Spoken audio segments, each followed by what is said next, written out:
Okay, so Phoenix is pinning down the fabric. You can see right there, she's going to show you the wrong way to pin, just like that picture we saw. You can imagine if the pin is laying across your cutting line, how are you going to cut across it? So now she's showing you the wrong way to pin again, because if you just ram the pin through the fabric in the pattern, it will not stay down and it will slip while you are cutting.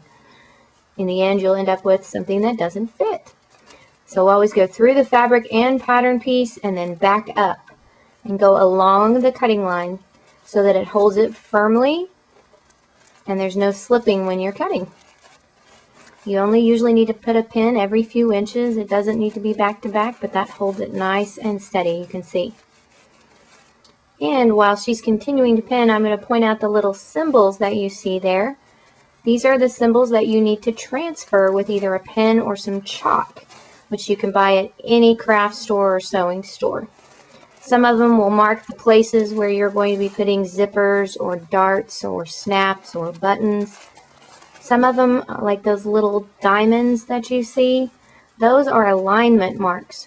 Later on in the pattern, it will tell you to line that mark onto another piece, and it will help make sure that everything aligns up properly. Okay, so she has everything correctly pinned down. Now she is going to cut her pattern out. But first she's going to poke herself with the pin.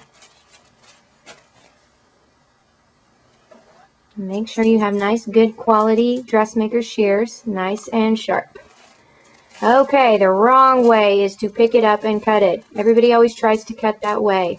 But if you are picking it up and cutting it, you are actually pulling the fabric, and when you lay it flat, it will no longer be aligned.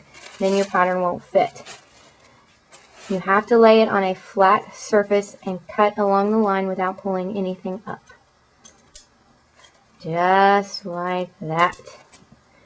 And then you see everything aligns perfectly.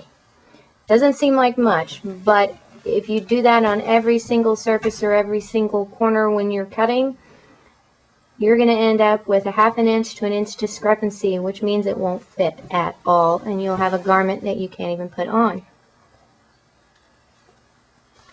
If you have trouble cutting with regular scissors, they do make dressmaker shears that are flat on the bottom, so that it just glides along the table, and that's what Phoenix is now showing us right now. Perfect, nice and flat and sharp. Okay, so that's pinning and cutting out.